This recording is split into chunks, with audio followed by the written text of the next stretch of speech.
Kung sino man ang hindi marunong sumunod sa akin, ay tiyak na hindi na aaabutan ng umaga sa selda! Anak, malapit ka nang lumabas. Kahit nasa kulungan tayo at mahirap ang buhay dito, ay poprotektahan pa rin kita. Ay sus, iiyak-iyak ka na naman dyan! Pwede ba, Dayamira? Gusto ko matulog, baka gusto mong masaktan!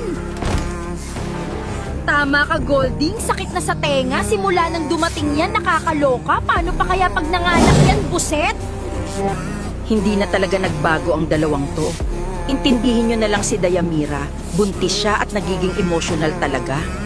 Mukhang hindi tatagal yung buntis na yan dito. Marunong dapat siyang kilalanin niya muna ang reyna ng selda. Pag oras ng pagkain, doon ka lang kakain. Hindi pwedeng prinsesa ka dito. Pasensya na, Golding. Sumasakit kasi sikmura ko dahil dalawa kaming kumakain. Anak, kakayanin to ni Mami. Akala ko sa labas lang malupit ang mundo. Pati rin pala sa loob ng kulungan.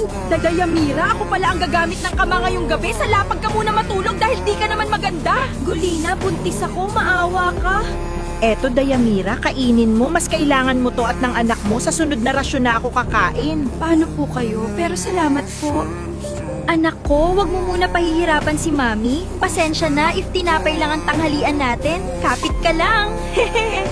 Wala man akong yaman, pero eto ang unang regalo na ibibigay ko sa'yo.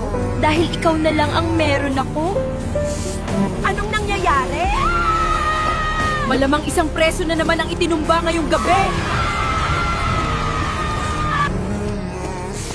Buksan lahat ng selda!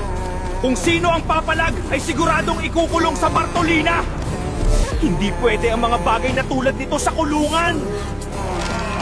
Sir Ruby Boy, maawa na po kayo sa anak ko po yan. Huwag ka nang umepal pa dito, Rubino!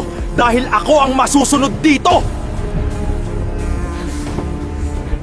Hindi naman kasi tama, sir, na pati buntis ay nagpa-power trip ka! Okay ka lang ba? Huwag ka na mag-alala. Napigilan ko na siya. Nasaktan ka ba sa paghaltak niya sa'yo? Kung gusto mong malaman ang susunod na mangyayari, ay sagutin mo ang tanong ko. Anong bagay ang magsisilbing regalo ko sa magiging anak ko? Sagot na dali!